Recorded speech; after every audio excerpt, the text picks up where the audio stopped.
There's a feeling in Thailand that's kind of hard to explain, but it just feels dreamy half the time.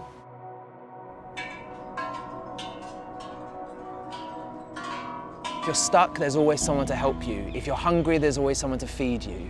If you're lost, there's always someone to pick you up in a song towel or chuck your bike on the back of a moped. It's a very easy place to be. It's a very safe place to be. The culture, the people, everything is sabai, which basically just means like easy.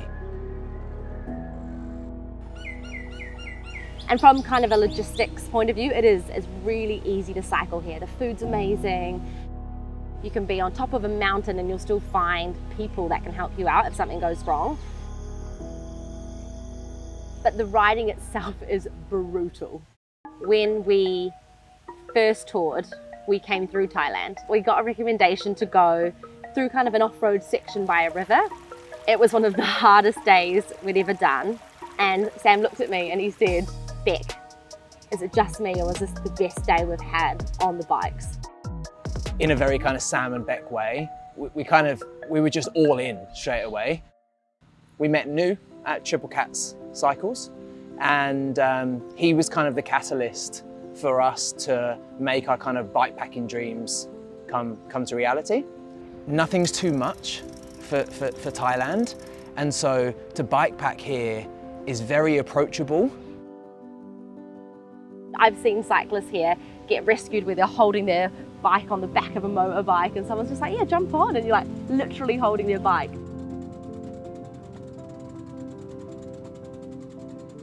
The hills are short, but they're steep. Physically, you're at the bottom of the mountain and you're getting to the top of the mountain as quickly as possible. And usually in a Thai vernacular, that is just straight up. That is Thailand. It's like beautifully brutal. You'll be riding along on like a relatively flat piece of dirt road and it'll be beautiful and there'll be birds and you'll be like, "Well, this is amazing." And then out of nowhere will come like a 26% hill. It's 12 o'clock, 34 degrees, no shade at all. And you literally feel like your skin is melting beneath your shirt. And so it's a polarizing experience. You know, you have to be quite fit to be able to get up some of these mountains.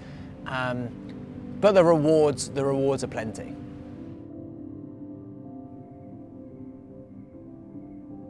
There's literally thousands of kilometers of just dirt roads. There's like rainforest encroaching into your pathway. There's multiple river crossings. And then after a while, that'll change and give way to these kind of like sloppy buffalo trails. And then it'll open back up and you're in like a banana plantation with these massive banana trees just towering above you. Would appeal to bikepackers who like hills, but also they're not just that. You can have a really intensive bikepacking trip where you're cycling all day, every day, or you can have a trip where you do one day on, one day off and relax. There's a real mix of ways that you can cycle Thailand. There's not one right way to do it. There are so many trails here that are beautiful little villages. Pulling into a small town in the morning when everything's kicking off is one of my favorite feelings. People are cooking on the side of the road and you can feel the chili go into your eyeballs as you cycle past. It's almost like you're so immersed in it. You taste everything, you smell everything that you go past. One of the best things about bikepacking in Thailand is the bountiful amount of food. There's a phrase, "Gin kao," and it basically means like, have you eaten rice? And more often than not, people will say "gin kao" over and above saying hello. Like, food is really integral to Thai culture and something that they're really proud of. One of the best things that you can ever do when you're eating in a restaurant is share your enjoyment. If you find something that you love and you say like, "Aloi mak," which means like really delicious, then you just see like the Thai chefs, they just come alive. It's so affordable, it's so delicious, and it's just everywhere. My relationship with food and coffee when I'm on the bike is almost religious because my entire days revolve around it. I build routes based on like the best food spots. I base routes on coffee shops. Thailand's a treasure trove of food. There's just so much.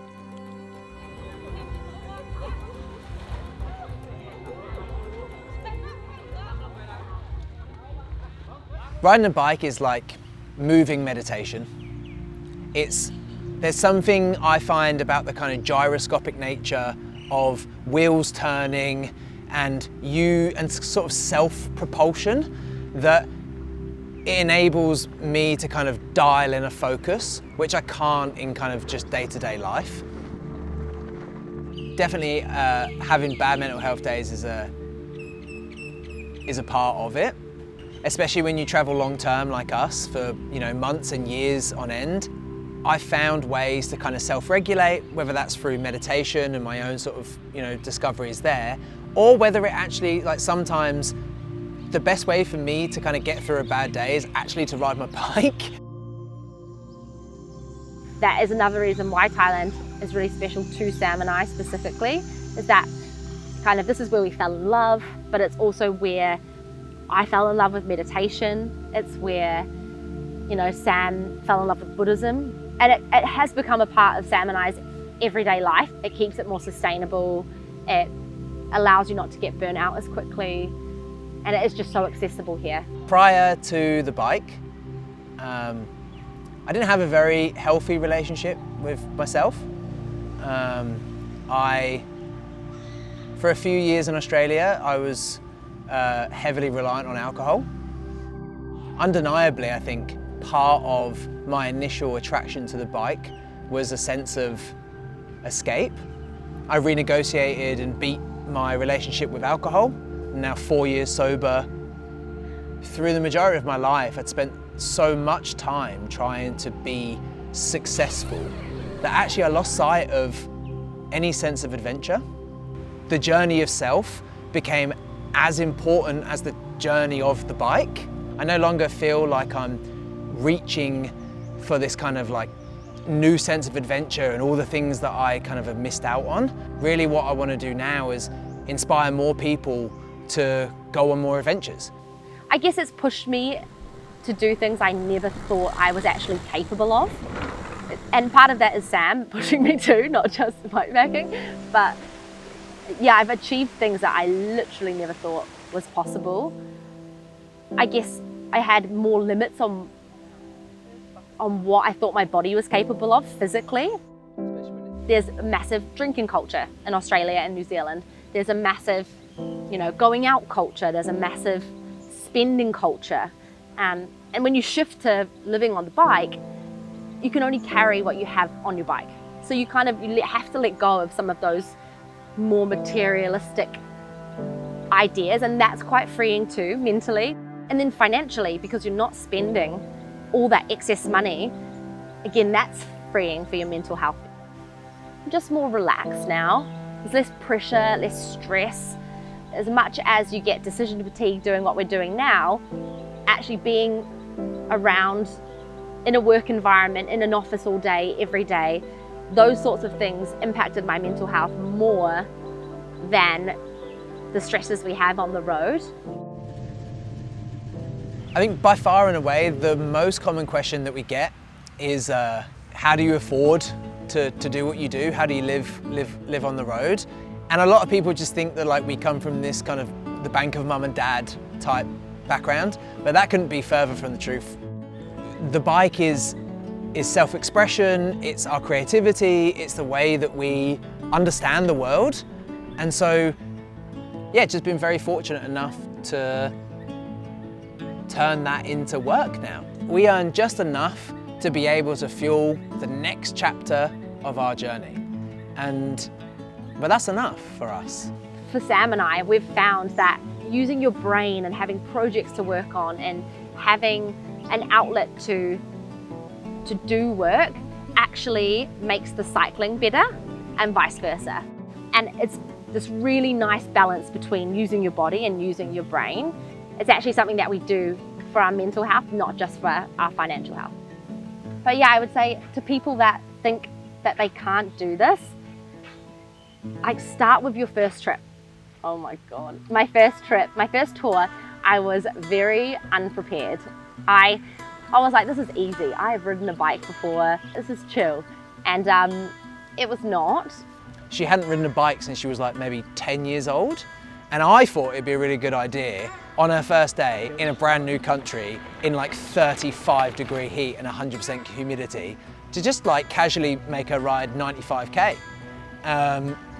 Didn't end well. Didn't end well at all. I had a tally on a notebook and it was called, it's called Beck's Meltdowns. 27 or 28 explosions in the first month. It was absolutely brutal. I would cycle all day, literally get to our nani, our little guest house, and I would fall asleep on the bed, fully clothed. She would be out 3:30 p.m. She would fall asleep and she would wake up at 5 a.m. the next day. Okay, where are we riding to today? And we're doing it again. When we first started traveling by bike, we traded rent for a tent. Really what we're trying to do is live for right now, share what we experience, and also just enjoy what traveling by bike brings us.